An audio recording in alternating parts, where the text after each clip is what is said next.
प्रेम से बोलिए श्री लक्ष्मी नारायण पति भगवान की जय हो। आज की इस वीडियो में मैं आपको चातुर्मास की पवित्र कथा सुनाऊंगी, जिसको सुनने मात्र से व्यक्ति के जीवन में पुण्यों की प्राप्ति होती है, समस्त बाधाएं दूर हो जाती हैं और उसके घर में सुख समृद्धि का वास हो जाता है। तो प्लीज़ आप इस वीडियो को ज़रूर लास्ट तक सुनना।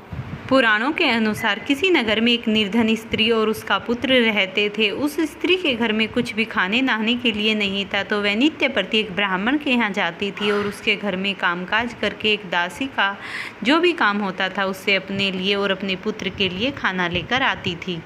एक समय की बात है, चातुर्मास प्रारंभ हो गया और उस ब्राह्मण के यहाँ पर कुछ साधु संत आए और बोले कि हम 4 मास तक तुम्हारे यहाँ ठहरना चाहते हैं और 4 मास के लिए तुम्हें खाने की व्यवस्था करनी होगी।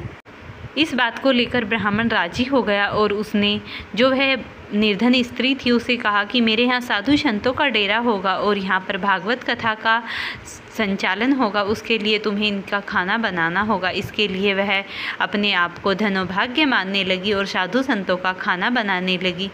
और जो उस दासी का पुत्र था वो साधु संतों को खाना डाल डाल कर देता था और छुप छुप कर उनकी कथा श्रवण किया करता था।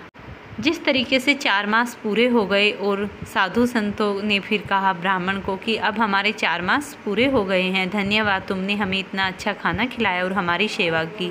तो वे अपने घर वापस चल दिए। तब वह दासी पुत्र भी साथ जाने के लिए कहने लगा और माँ से प्रार्थना करने लगा कि माता मुझे भी इनके साथ जाना है। तब उन साधु संतों ने कहा नहीं, तुम अभी बालक हो, अभी तुम्हारा जाने का काम नहीं है, अभी तुम अपनी माता के साथ ही रहो। साधु संतों के जाने के बाद वो माता और पुत्र दोनों अपने घर आ गए। जैसे ही संयोगवश उसकी माता कार्य कर रही थी तो गलती से उसे एक सांप ने डस लिया। अपनी माता को मृत देखकर वह बालक अत्यंत दुखी हुआ और विलाप करता हुआ उसने अपनी माता का अंतिम संस्कार कर दिया। लेकिन वह भगवान के भजन को नहीं भूला था। उसने सोचा कि मैं भगवान का भजन करता ही रहूँगा, उस भगवान ने ही मुझे अकेला अपना सुमरन करने के लिए छोड़ दिया है। और वह फिर जंगल में निकल पड़ा। जंगल में जाने के बाद वह तपस्या कर रहा था, तभी उसे एक बहुत ही दिव्य तेज प्रकट हुआ जिसमें श्री हरि नारायण ने उसे दर्शन दिए और वो कुछ ही क्षणों का दृश्य था, फिर वह समाप्त हो गया। उसने आंखें खोलकर देखा तो भविष्यवाणी हुई कि जो दर्शन तुझे अब हुए हैं ये दूसरे जन्म में दर्शन होंगे।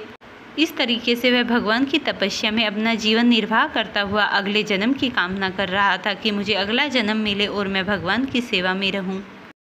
तब ब्रह्मा जी ने एक अत्यंत नवीन रचना की। तब ब्रह्मा जी के पुत्र नारद मुनि उसी बालक के रूप में जन्म लेकर दूसरे जन्म में आए।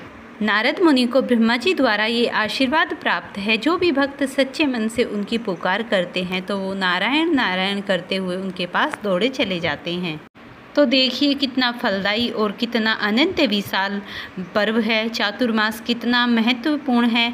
इसके छोटे से बालक ने कथा की और जैसे ही उसने कथा का श्रवण किया उसे अगले जन्म में नारायण का रूप मिला और वह भगवान के हर समय अनंत प्रिय और उनके आसपास ही रहे, उनके श्री चरणों में। पूर्व काल में महर्षि नारद जी एक गांधर्व थे।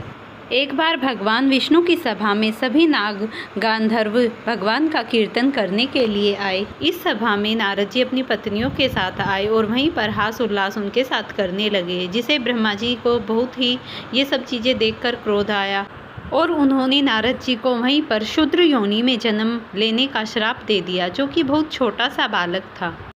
और फिर उस छोटे से बालक ने भगवान विष्णु की बहुत ही तपस्या की और तपस्या करने के बाद वह नारद के रूप में जन्मे। तो इस प्रकार एक छोटे से बालक की भगवान विष्णु ने जब मनोकामना पूरी की, तो हम जैसे मनुष्यों को ये अवश्य पता होना चाहिए कि चातुर्मास कितना पवित्र होता है और इसके व्रत करने मात्र से व्यक्ति को सूर्य के समान दिव्यमान पुष्प विमान पर बैठने के बाद वह अंत में मोक्ष के द्वार पर जाता है। इसीलिए चातुर्मास का व्रत बहुत ही फलदायक और उत्तम अनंत फलों को देने वाला बताया गया है। अगर आपको ये वीडियो पसंद आई हो तो इसे लाइक और शेयर करें। चैनल पर नए हैं तो चैनल को ज़रूर सब्सक्राइब करें।